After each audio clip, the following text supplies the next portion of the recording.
どうもきみまろです。いつも動画をご視聴いただきありがとうございます。今日は僕が毎日仕事に行く時に持って行っているバッグの中身を紹介します。結構久しぶりですね。バッグの中身やるの1年半ぶりぐらいとかになりますかね。こちらのバックパックの中身紹介していこうと思います。では早速行ってみましょう。まずバックパックの紹介からしていきましょう。使っているバックパックはこちら、ウェクスレイのアクティブパックのコーデュラコーテッドというものです。これ本当使いやすくて、前回紹介した時からね、変わらずこちらをずっと使っています。このウェクスレイはベルギー発のバッグブランドで、こういったね、ミニマルで都会的なデザインのバッグとかね、いろいろ用意されていて、どれもね、めちゃくちゃかっこいいんですよね。このアクティブパック、メインの収納部分は2つに分かれていて、ファスナーを開くとガバッとね、大きく開けられるので、取り出したいものに素早くアクセスすることができます。表面はこのように僕好みなマットブラックのカラーになっていてめちゃくちゃかっこいいんですけど、内側はマスタードイエローになってるんですよね。このコントラストもねいいなと思いまして、隅々まで僕好みなデザインになってます。収納力が豊富なのもこのアクティブパックのいいところで、内側と外側にはね大小様々なポケットがたくさん用意されていて、これらにいろいろ詰め込んで持ち歩いています。こんな感じですぐ使いたいものとか、いざという時に必要なものとか、利用頻度に合わせて小物を分けて収納できるのもね嬉しいです。僕は結構持ってる荷物多い方だと思うんですけど、この背中に当たる部分、ここがですねこうハニカムのクッションになっていて、あとこのストラップもねこんな感じでクッションついていて結構広めなんですよね。こういう作りになってるので長時間背負っていても疲れにくいです。ここのねストラップの部分、ストラップのこっち側、ここにファスナーついてるじゃないですか。ここもね収納部分になっていて、これすごい良くて、この中にこんな感じでキーケース入れています。これはスイのオリジナルのレザーキーケースなんですけど、中にね鍵をこうやって入れてるものなんですけど、最近僕スマートロックを使っているので、こちらの元々に使っていたキーはねあんまり使うことは出番はないんですけども、もしスマートロックがうまく作動しなかった時とかにこちらを使おうと思って一応入れてるんですが、今のところ実は出番はなくて、スマートロック優秀だなって感じなんですけど、こういったねアナログの鍵、こちらをねここに入れています。こちら前回紹介した時にも結構視聴者さんからも好評だったんですけど、これ何がいいってスマートロックを使っていなくて普通に家の鍵をねガチャッと閉めるタイプだった場合、鍵を閉めた後にその鍵を例えばバッグを下ろしてバッグの中に入れてまたバッグを背負ってみたいな、こういう作業が必要なんですけど、このアクティブパックだとバックパックを下ろすことなく鍵の出し入れができるんですね。これね実はめちゃくちゃ使い勝手良くて、今スマートロックにしてしまったんでここが活用できないのが残念なぐらいにね非常にいい機能だと思います。なので鍵の出し入れでいちいちバックパックを下ろすのが煩わしいなと思ってる方ね、こちらのアクティブパックおすすめです。これいいですよ。あとねこう置いたら自立してくれたりとか、あとこの持ち手の部分がですね、ここのハンドルだけじゃなくてここにもハンドルがついてるんですね。なのでこういう風にブリーフケースみたいな感じで持つこともできると、こういった作りにもなっています。こんな感じで結構多機能で、他にもね使いやすいところがいろいろ詰め込まれているバックパックなので、このねアクティブパックだけで1本レビュー取れてしまいそうなぐらいにね魅力が詰まっています。そんなウェクスレイのアクティブパック、こちらをねいつも持ち歩いています。バッグはこんな感じで、あとはいつも通りねこのハンドルのところにはこうクリッパーつけてますね。クリッパーも何度も紹介してるんで今更っていう感じかもしれないですけども、バッグハンガーですね。これをここにつけておいて、テーブルの縁とかにここを開いて引っ掛けて吊るしておくというものですね。町中華とかみたいにね床がオイリーなお店とかでバッグをね床に直接置きたくないなとか、床に置くカゴが見当たらないなという時とかにこれがあればね、テーブルの縁にこれを引っ掛けて吊るしておくことができるので、バッグのね下の部分汚すことなく置いておくことができます。この前5年以上愛用しているアイテムをね紹介する動画でもこちら取り上げてますけど、気になる方はね是非そちらの動画もご覧ください。でこのクリッパーがついているハンドルの下のところ、ここにですねファスナーがついていて、ここも収納できるようになってるんですね。この中に入っているものから紹介していきます。まずこちらですね、 MPU の財布ですね、ストラッチョ。最近は基本は電子決済使ってますけども、まだね現金じゃないと支払いできないようなお店だったりとかもありますので、一応ミニ財布は持ち歩いています。あとミニ財布の中にはクレジットカードとか銀行のキャッシュカードとか、そういったものも入れています。この MPU のストラッチョもねずっと長いこと愛用していますね。スイで購入したものですけども、非常にコンパクトで使いやすいお財布ですね。こちらのお財布だけレビューした動画とかもあるので、よろしければねそちらも気にになる方はチェックしてみてください。で、あと持ち歩いてるのはこちらですね。AirPods Pro 第2世代です。こちらケースはメゾンキツネとネイティブユニオンのコラボケースを使っています。このフォックスがたくさんプリントされた可愛いケース使ってます。AirPods Pro は外出するときに本当ね欠かせないものになってますね。ノイズキャンセリング機能の機器もやっぱりいいですし、あと外部音のね集音モードっていうのも使っても外の音を聞きながらちゃんと綺麗にねクリアに音楽とか楽しむこともできるので、AirPods Pro やっぱりイヤホンとしてのねクオリティ高いんじゃないかなと思います。あとこのトップのポケットに入れてるのは、こちらですね。エコバッグです。ナノバッグの XL サイズ、こちらを持ち歩いています。これもねずっと長年愛用していますけど、非常に丈夫な大容量のエコバッグですね。会社の帰りとかにスーパーとかで買い物するとき、買い出しするときとかにレジ袋はいただかずにこちらに入れて持って帰ってきてます。これ広げるとこんな感じで結構ね大きいんですよね。これぐらいのサイズのエコバッグです。これ25リットル入るんですよね。なのでかなり大容量なので、もうたっぷりスーパーの1週間分ぐらいの買い出しこれでできちゃうぐらいな感じの大きい大容量の袋です。非常に丈夫なので破れたりすることとかも本当ないですし、エコバッグとしてはね大活躍してくれてます。でこれいいのがこういう風に畳むというかね、もうくしゃくしゃとしてこういう風に詰め込めばもうこの中にこんな感じで簡単に収まるようになってるので、こんな感じでねコンパクトに収まるので携帯するにも場所を取らないエコバッグなのがいいですね。エコバッグいろんなとこから出てるけど、この薄さでこれだけ耐久性容量もあって、それでねまとめたらこんなコンパクトになるのってね結構やっぱ他あんまないような気がするんですよね。なのでもうエコバッグの中だったらナノバッグやっぱりいいんじゃないかなと思います。ナノバッグはね僕動画で何度も紹介してるんで、僕の動画ご覧いただいてる方も持ってる方多いかもしれないんですけど、まだ持ってない方ねこちらも概要欄リンク貼っときますので気になる方チェックしてみてください。であと持ち歩いているのはこちらですね。アンカーの Eufy セキュリティスマートトラックリンクというスマートトラッカーですね。キーホルダーみたいなものになってるんですけど、もうポケットの中にダイレクトに入れちゃっています。バッグをねどこかにないと思うんですけど、バッグごと置き忘れてしまったとかした時にこのスマートトラッカーを入れておけばスマホからバッグの位置を知ることができるというものですね。さっきの MPU の中にも同じようなこういうスマートトラックカード入れてるんですけど、機能的にはこれどちらも同じで、入れておけばスマホから Eufy のセキュリティアプリからとか、あとは iPhone の探すアプリにも対応しているので iPhone の探すアプリからこれらのね現在地を調べることができます。あとはこれかな。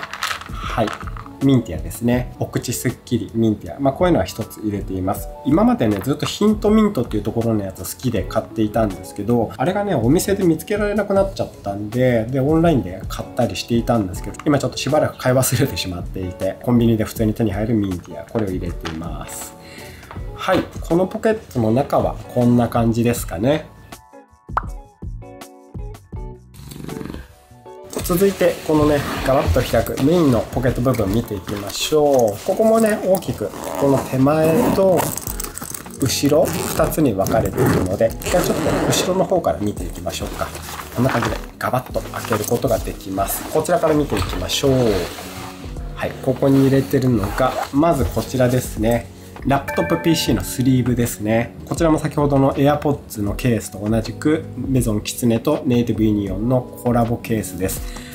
めちゃめちゃ可愛いですよね。キツネがたくさんプリントされたケースになってます。こちらをね使っています。めちゃくちゃ気に入ってます。でこの中に入っているのは僕が動画編集とかね全部メインで使っているこちらですね。 MacBook Pro 14インチですね。 M1Max 搭載のもの。 MacBook Pro はねこれよりもっと高スペックなものどんどん出てきていますけども、結構前に買った機種ですが、未だにね 4K 動画とかもこれで十分処理編集できてますので、特に買い替えることなくずっとこちら使い続けています。14インチあるので動画編集にもね全然事足りるぐらいの画面の広さですし、あとこのね薄さ、エアーとかに比べればねもちろんちょっと厚いんですけど、これぐらいの薄さなので外出先でカフェとかで動画の編集とかすることもあるんですけど、そんな時にもね非常に役立ってくれてるので、引き続きこちらの MacBook Pro 14インチ M1Max のものを使っています。でさっきねこの PC スリーブ入れていたんですけど、このアクティブパックの背中の部分、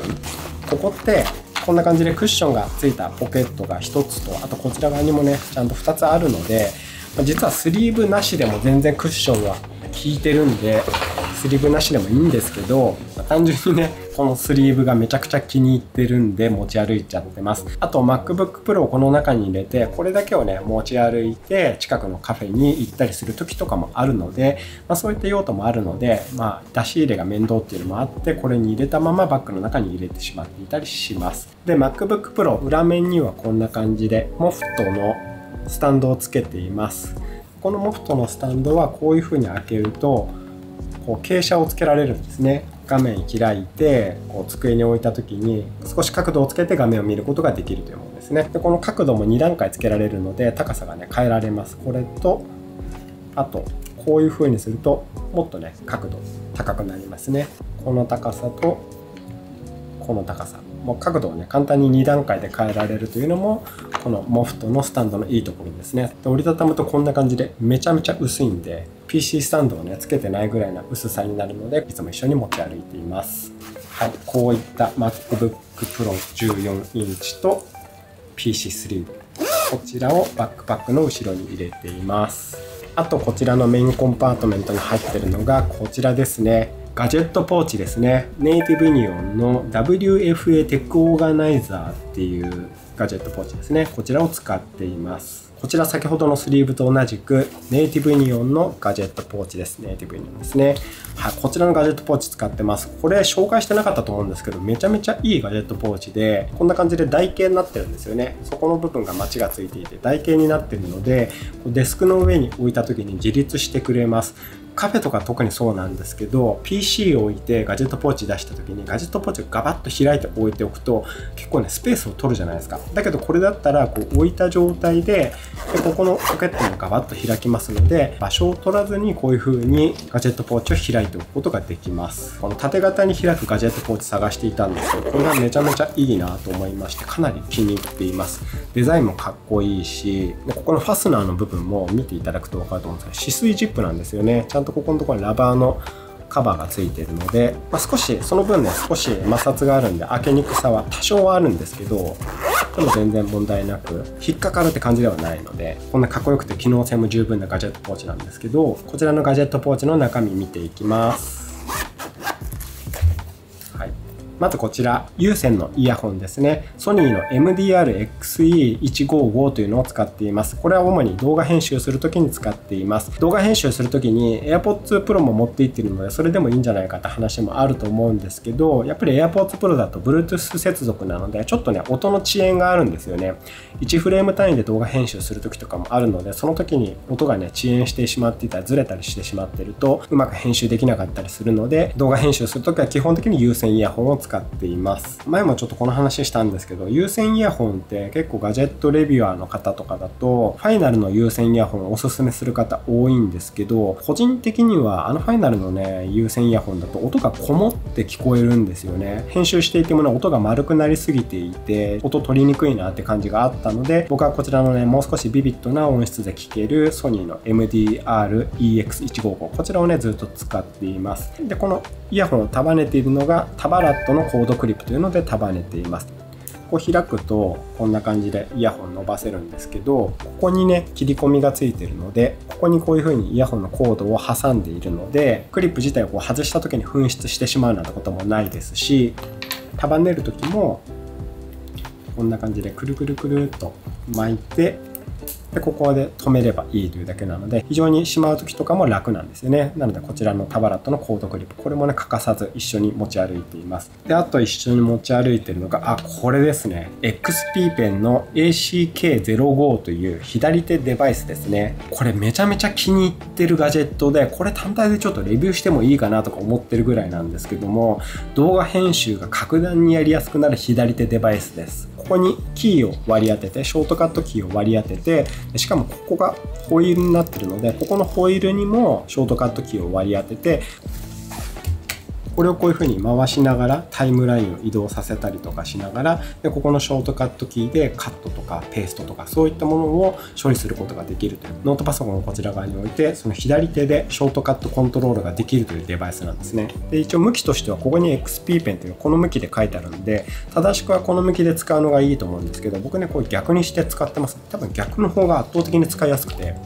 この親指でこのホイールを回すことによってタイムラインを1フレーム単位で前後とかにね、こう移動させて、で、ターゲティングしたところでカットとか編集っていうのをこのキーを押すことでできるという、そういったね、左手デバイスなんですね。外で編集するときはこちら一緒に持ち歩いています。あんまりね、これガジェットレビュアーの方とかも紹介してる人あんま見たことないんで、もしこちらね、詳しく知りたいという方いらっしゃったら、コメントいただければ、こちら単体でレビューしたいと思います。外出先で動画編集とかする方ね、めちゃくちゃこれ使いやすいと思うんでおすすめです。あとこちらのガジェットポーチに入れてるのはこちらですね。アンカーの充電器、ナノ2の 65W のタイプです。こちら側にプラグがこう収まっていて、このね、プラグがこう折りたたみ式になっているのもこうガジェットポーチの中でかさばらないのでね、こういったところも嬉しいですね。こちら 65W のパワーデリバリー対応になってますので、先ほどの MacBook Pro の充電とかをね、するにも全然申し分ない出力になってます。で、こちらと合わせて使うのがこちらの同じくアンカーのパワーラインフロー USB-C、USB-C のケーブルですね。こちらは 90cm、0.9 メートルのものを使っています。これも何度も紹介していますが、ここのケーブルの部分がシリコン製になっているので、バッグの中とかこうガジェットポーチの中に入れていても絡みにくいですね。ポーチの中とかでケーブルが絡むの本当煩わしいので、そういったのを回避できる。で、こちらを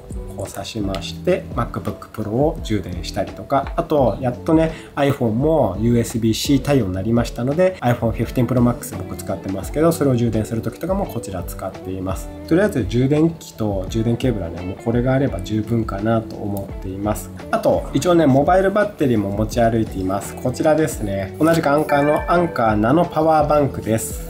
こうカチャッと上げると、ここに USB-C の端子が出てくるというものですね。こんなコンパクトなのに 5000mAh ありますので、iPhone 15 Pro Max とかでも1回分ぐらいの充電ができます。これめちゃめちゃこんなね、手で隠れるぐらいにコンパクトなモバイルバッテリーなんですけど、最近ね iPhone 15 Pro Max とかもバッテリーがね1日で切れてしまうってこともないぐらいにバッテリーの持ちも良くなってきてるので、これすらもねあまり出番がないんですけど、もし家に着くまでに iPhone バッテリー切れそうな時とかは応急でねこちらを使ったりしています。ただほとんど本当出番ないですね。そんな利用頻度が多いものではないので、あんまりこれをねモバイルバッテリー大きいものを持ち歩くっていうのもね重いので、これぐらいコンパクトなものでもいいかなと思ってねずっとこちら使ってます。こんな感じで差し込んで直接使えるんですけど、このねコンパクトさもいいですよね。抜けるなんてことないし、あとここもそんなにやわではないので端子の部分がねペキッと折れてしまうとか、そんなこともね今まで使っていて一度もないです。非常にこれもね携帯性に優れたモバイルバッテリーだと思います。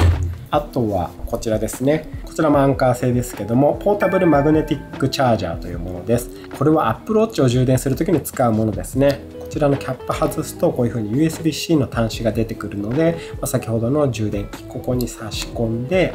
で Apple Watch をここに載せると、ここが一応マグネットになってるので落ちることもなく、これでね充電することができるというものになってます。Apple Watch の純正の充電器ってこうケーブル付きなので、ガジェットポーチの中に入れていても結構場所取るし絡まったりもしたりするのが嫌なので、こちらのねスマートなこういったポータブルマグネティックチャージャー、こちらをねいつも持ち歩いています。これほんといいですよね。旅行行く時とかも必ずこちら持ち歩いていますね。あとは USB-C 以外のケーブルもいろいろ入れています。普段持ち歩かないけどたまたま入れていたガジェットとかそういうのの充電をする時とかにたまに出番があるというもので、念のためにって感じで持ち歩いてます。このマイクロ USB の端子だったり、あとこういうふうに USB-A と USB-C を変換するプラグとか、あと USB-A と USB-C を切り替えるものとか、ライトニングとか、ほとんど使う機会ないんですけど、こういったものも入れています。さっきの AirPods はライトニングで充電するものなんですけど、まず AirPods ってそんなにバッテリーが切れることがないし、あとさっきのこのポータブルマグネティックチャージャー、これ AirPods の充電もできるんですよね。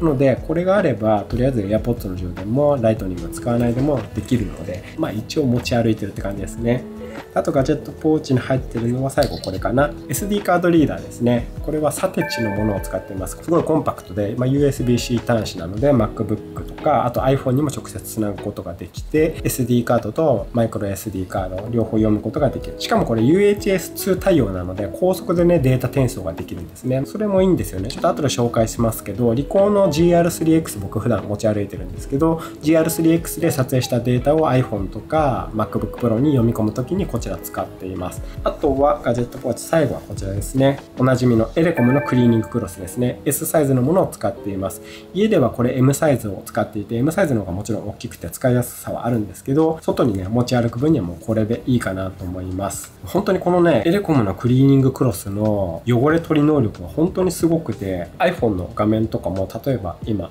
ちょっとこれ見ると少し指紋とかこうついてますよね。結構ついてるな。指紋ついてますよね。これとかもこのクリーニングクロスで、まあ1回、2回とかこんな感じで拭いたら、はい。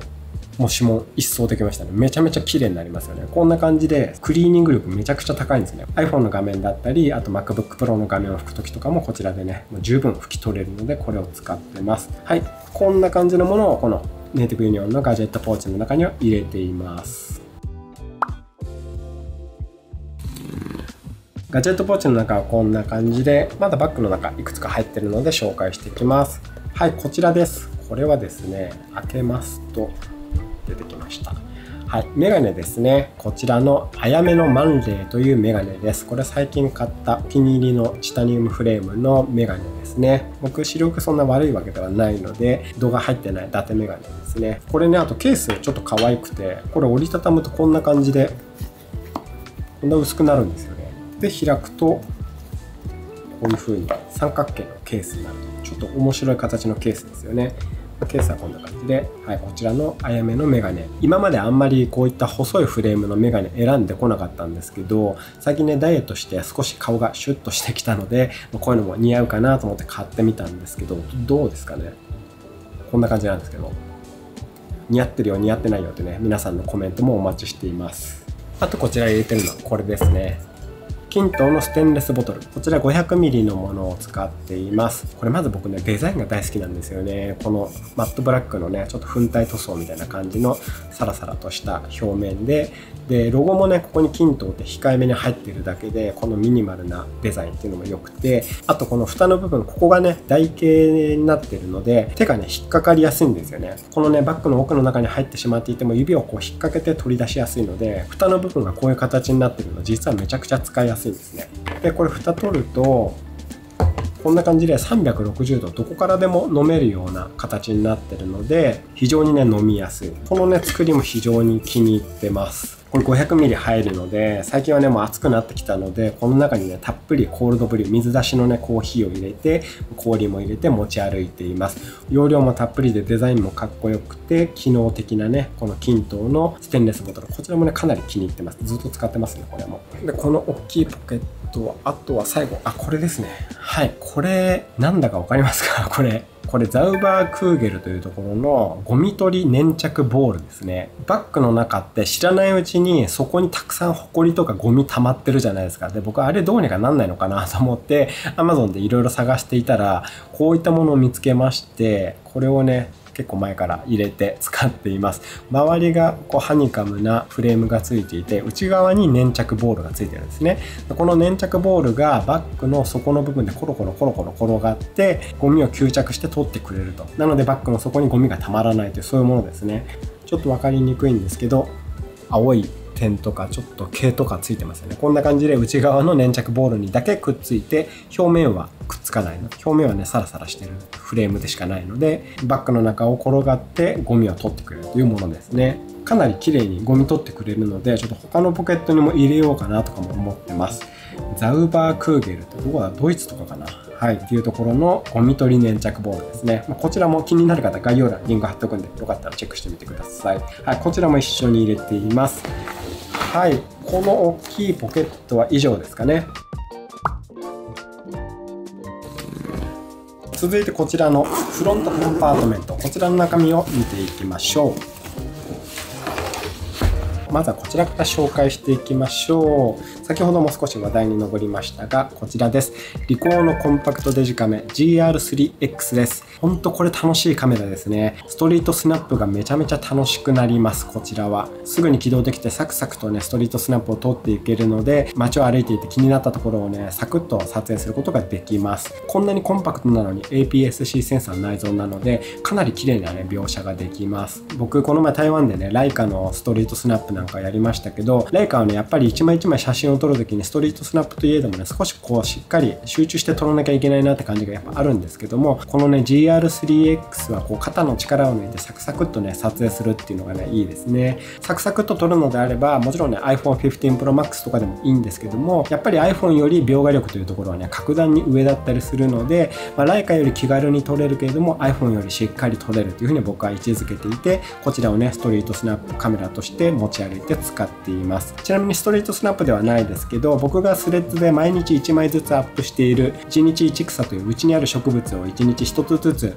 撮影してね紹介するというのをずっと続けてるんですけど、ちょうど1年ぐらい丸々続けてるんですけど、そちらの写真も全てねこちらの GR3X で撮影しています。それぐらいねもう毎日使っている気に入ってるカメラです。結構人気のカメラなのでなかなか最近買えなくなってるらしいんですけど、僕買った時からもね入手困難なカメラだったんですけど本当におすすめなので、こちらもし見つけたらねストリートスナップとか街をね取り歩きしたい方はこちらぜひ使ってみてください。めちゃくちゃいいカメラです。はい、こちらを持ち歩いてます。あとはこちらのポケットを見てみましょうか。この辺は身だしなみ系とかそういうのに入れてますね。まずこちらハーンの除菌ハンドスプレーですね。ウッドナイトという香りのものです。こう薄型で見た目もね可愛いパッケージに入ってるので、これをねここに入れて持ち歩いてます。最近はお店どこでもねだいたい除菌スプレーとか消毒液が置いてあると思うんですけど、一応消毒液未だに持ち歩いています。この上の部分を押すとこういう風に除菌剤がスプレーされるというものですね。で香りはこれウッドナイトということでちょっとねウッディな香りの上品な香りの除菌ハンドスプレーです。であとは目薬ですね。目が痒くなる時に僕使うものなのでロートのアルガードクリアブロック Z、 これを使ってます。であとはこれも僕の動画で何度か紹介してますけど、タイの鼻づまり緩和剤のヤードムですね。文字がもうアジア感満載ですよね。こう開けるとここの部分がこう穴が開いたスティック状になっていて、これを鼻に入れて吸い込むと鼻がスースーすると、そういうものになってます。メンソレータムを鼻に突っ込んで嗅いでるって感じですね。いつも言いますけどこれねこう鼻にで入れてるとちょっと外とかで使ってると怪しい感じしますけど、一応合法なんで、僕は慢性便で結構鼻がこう詰まりがちになることが多いのでこれも必携なんですよね。鼻詰まり気になる方はこのヤードもこれ楽天とかでも買えると思いますので、気になる方はこれチェックしてみてください。あとはこちらがイソップのリップバームですね。プロテクティブリップバームというものです。こんな感じの、これ無香料なのでほとんど匂いはしないです。でも保湿力すごい高いので、あんま夏ねそんな使うことないんですけど、冬とかはねほんと欠かせないのでもうずっとバッグの中にはこれ入れてます。であとこのペンケースのところに入ってるやつ紹介しましょう。これはタイドの染み抜きですね。これ先端外すとこんな普通のマジックペンみたいな感じになってるんですけど、染み抜き液がここから出てくるので、さっきコーヒーをステンレスボトル 500ml に入れてたっぷり持ち歩いてるっていう話もしたんですけど、ほんとコーヒー好きで普通にカフェとかでもコーヒーとか頼むことが多いんですけど、結構ね口元が緩いというかねこぼしがちなんですよね。コーヒー飲むのが下手ってすごい恥ずかしいんですけど結構こぼすこと多くて、今日みたいにねこういう黒い服着てることが多いんであんま目立たないんですけど、明るい服とかもたまに着るんですけど、そういう時とかもねやっぱりこぼすと目立つんですよね。昔なんか Vlog で白い T シャツに思いっきりコーヒーこぼしてるシーンとか映した時あったと思うんですけど、あんな感じで結構こぼしてしまう時とかくっつけてしまう時あって、そんな時に応急処置というかこぼしてすぐにこれでちょんちょんちょんちょんと染み抜き液をつけて、で水とかつけてねこうはたくと意外とそういったコーヒーの染みとかもすぐ取れたりするので、これも僕欠かせないんですね。であとはボールペンですね。こちらパイロットのアクロボールのボールペンですね。前ジェットストリームとか使っていたんですけど、視聴者さんからアクロボールいいですよって紹介いただいてこちら使ってますけど、確かにこれすごく書きやすいですね。スムーズに書けるので、あんまりね普段こうアナログで文字を書くってことはないんですけど、会社とかで文字を書く時とかたまにペンがやっぱ必要になる時もあるので一応持ち歩いています。あと下にもポケットがありまして、ここに入れてるのがまずこちら3のハンドクリームですね。ハンドアームクリーム AC というものですね。こちらねすごく香りいいんですよ。こんな感じのテクスチャーになっていて、手に潤いを与えた時にはこれね使ってます。いい匂いですね。あとはヘアワックスですね。ちょっと結構使っちゃってるんですけど、ピースというところのヘアワックス、僕はこれをずっと使っています。これはね、僕がいつも通っているサロンのね、ノラジャーニーのあがたさんから教えていただいたお店でも使ってるヘアワックスなんですけど、これほんと髪をふわっとしっかりキープしてくれるので気に入っています。乾いてきて白くね、粉が吹いたような感じになったりすることも全くないですし、非常にね、高品質なヘアワックスだと思います。もうずっとこれ数年間教えてもらってからずっとこれ使ってますね。あとはニトムスのコロフルモバイルですね。こちらはこう開けると中にコロコロが入っています。ちょっと汚いので一回剥がしましょうか。こんな感じになっていて、ここが粘着テープになってるので、うちにはこうこたつがいて、特に今とかね、寒毛期で毛がすごい抜けるんですよね。外出先で体にね、こたつの毛がたくさんついてるなって気づいてしまった時、家で取り忘れて出てしまった時とかに、外出先とか会社でこれを使ってね、こうやってコロコロってやれば結構これ粘着力あるので、体についたホコリとかこたつの毛とかっていうのを取ることができます。細くてコンパクトなので携帯性にすごい優れてるので、もうこれもねずっと持ち歩いてますね。で、あと持ち歩いてるものといえばこちらですね。折りたたみ傘ですね。木沢の折りたたみ傘です。でこれ以前はずっとモンベルの折りたたみ傘を使っていたんですけど、モンベルの折りたたみ傘がめちゃくちゃ軽くて 86g とかだったんですけど、これさらに軽い 84g という超軽量の折りたたみ傘です。これ結構前の買ってよかったものでも紹介していますが、ほんと軽いのでバッグの中に常備していても全然重さの負担がないというね傘なので、携帯するね折りたたみ傘としてはねこういうのめちゃくちゃいいと思います。一応これ開くと、手動ですけどね、さすがに軽量化を求めるので手動になってますけど、サイズはここからここが50センチで、全体の長さは80センチとかそれぐらいだったと思います。急な雨しのぎにはもう十分すぎるぐらいにしっかりした傘ですね。やっぱりこう何より軽いのがいいですよね。軽いは正義。僕みたいに荷物がこう多い人にとってはこれぐらいの軽さは携帯するには本当にありがたいです。折りたたみもこんな感じで簡単にできます。あとここにもポケットがあるんで、ここの中ちょっと紹介していきましょう。この中はこれがディラルのレザーコーヒースリーブです。夏というより冬とかでよく使うコーヒースリーブですね。紙製のコーヒースリーブ、スタバとか行くともらえると思うんですけど、これはこういう風にボタン止めるとこういうねコーヒースリーブになるので、お店のコーヒースリーブはいただかずにこちらにコーヒーのカップね入れてホットとかいただく時に使います。もちろんこれねアイスで使ってもよくて、でアイスってこう手で夏とか持ってると水浸しになってくるじゃないですか、プラカップって。だけどこれだったらもちろん中濡れちゃうんですけど、手を濡らすことなくプラカップを持つこともできるので、氷が入ったねプラカップとかを使う時とかにもこのスリーブ役立ちますね。で広げるとこういう風に皮1枚になるところが非常に良くて、これなのでねこうポケットの中に入れておいてもかさばらないので、こちらもね一緒に持ち歩いてます。であとはウェットティッシュとポケットティッシュですね。以上ですかね。はい、これで全部ですかね。バックパックの中はこんな感じで、あとは腕に Apple Watch と、あとは iPhone 15 Pro Max、これをポケットとかに入れて持ち歩いています。僕が会社に行く時に持ち歩いているバックパックの中身はこんな感じでした。はい、今日は僕が会社に行く時に持って行ってるバッグの中身を紹介してみました。今日紹介したアイテムは全て概要欄にもリンクを貼っておきますので、気になるものがあった方はぜひチェックしてみてください。このねバッグの中身は数年前から何回か紹介してるんですけど、年々持ち歩く荷物の量はねちょっとずつ少なくなってきているのかなとは思ってるんですけど、でもねまだまだ多いですかね。でも他にも持ち歩いたら便利なものとかあれば知りたいので、もし皆さんが普段持ち歩いていてこれ持っておくといいよみたいなねアイテムがありましたら、ぜひコメントで教えていただけたら嬉しいです。このチャンネルではこういったバッグの中身などライフスタイルに関する動画をいろいろ公開していますので、よろしければチャンネル登録をよろしくお願いいたします。あとベルマークも押しておいていただけたら嬉しいです。もしこの動画が良かったと思った方、参考になったと思った方はぜひグッドボタンもよろしくお願いいたします。本日も動画ご視聴いただきありがとうございました。ではまた次の動画でお会いしましょう。バイバーイ。